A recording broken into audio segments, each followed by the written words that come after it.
इंसान जब दर्द दिल सीख लेता है, दर्द दिल होता क्या है? जब इंसान ईमान की हालत में दाखिल होता है, कलमा पढ़ लेता है, उसके बाद अगर कोई बहुत बड़ी नेकी है तो दर्द दिल है, मोहब्बत है। और इस मोहब्बत से भी बढ़कर, इस जान से भी बढ़कर सबसे बड़ा जो काम है वो इश्क मुस्तफ़ा है। अल्लाह ताला ताजदारे मदीना के सदक़े से हमारे सीनों के अंदर इंसानियत का दर्द भी रखे और हुजूर की सच्ची और पक्की मोहब्बत और ग़ुलामी में हमें रखे। इंशाअल्लाह ताला दम और दुआ का सिलसिला शुरू होने वाला है।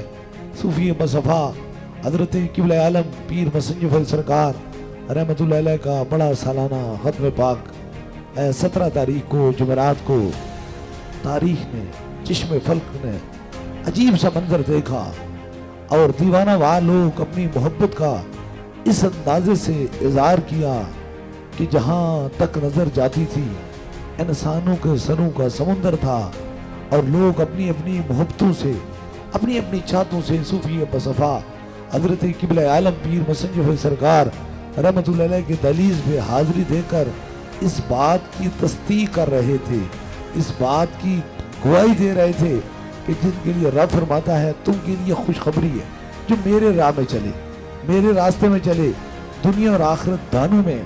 क्योंकि अल्लाह वालों के लिए रब कहता है कि तुम्हारे लिए मैंने खुशखबरी कर ली क्योंकि तुम मेरी रज़ा की खातिर चलते हो। हदीस का महफूम है और बड़ी खूबसूरत बात करके इंशाअल्लाह ताला दम और दुआ का सिलसिला शुरू होने लगा है। रब बंदे से कहता है बंदा, एक तेरी मर्जी है और एक मेरी मर्जी है। अगर तू अपनी मर्जी को मेरी मर्जी के ताबे कर देगा तो मेरी मर्जी भी तेरी मर्जी है। अगर तू अपनी मर्जी, अपनी रजा पे डटा रहा तो मैं तुझसे तेरी सारी मर्जियां छीन लूंगा।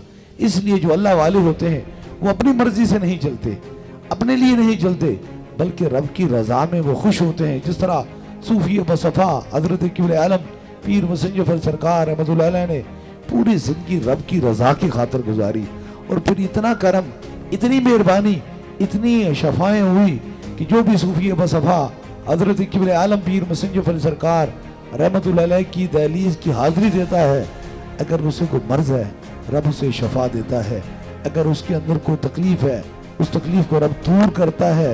और अगर बड़ी बात है, अगर उसके दिल के अंदर इश्क मुस्तफ़ा से खाली है, जब इस दहलीज के अंदर दाखिल होता है तो रब यहाँ से इश्क मुस्तफ़ा भी उसे देता है। क्योंकि वजह क्या है, अल्लाह वालों से इश्क मुस्तफ़ा मिलता है। यहाँ ही से अल्लाह वालों की दहलीज से हुजूर की मोहब्बत मिलती है। याद रख लीजिए, जिस दहलीज से हुजूर की मोहब्बत का पैगाम न दिया जाए वो दहलीज अल्लाह वालों की नहीं होती है। क्योंकि कायनात की सारी चीज़ें, ज़मीन व आसमां, चाँद, सूरज, सितारे, हम और आप, हत्ता के सारी दो जहां अगर किसी के लिए पैदा किए गए तो फ़कत आमना के लाल के लिए पैदा गए। इसलिए दरबार अलिया अपलावड़ा शरीफ में अपनी मोहब्बत नहीं सिखाई जाती है, इश्क मुस्तफ़ा सीनों में डाला जाता है। कदन इश्क सरकार की एक शम्मा दिल में जलाए रखना, बाद मरने के लहद में भी उजाला होगा। अब जब भी कोई आता है तो जिन लोगों के सीने के अंदर इश्क मुस्तफ़ा है, इस दुनिया से जब वो चले जाते हैं तो उनकी कब्र के अंदर भी उजाले ही उजाले होते हैं। बस अल्लाह ताला हमें ताजदारे मदीना के सदक़े से हुजूर की पक्की और सच्ची ग़ुलामी अता फरमाए। ज़िंदगी के मकसद इंशाअल्लाह ताला यही है, जहाँ भी दुनिया भर में आवाज़ बुलंद की तो बस ताजदारे ख़त्म नबूवत की बात की, और जिसने हुजूर की इज़्ज़त की बात की अल्लाह ने उसको दुनिया में भी इज़्ज़त अता फरमाई और मैशर में भी उसे इज़्ज़त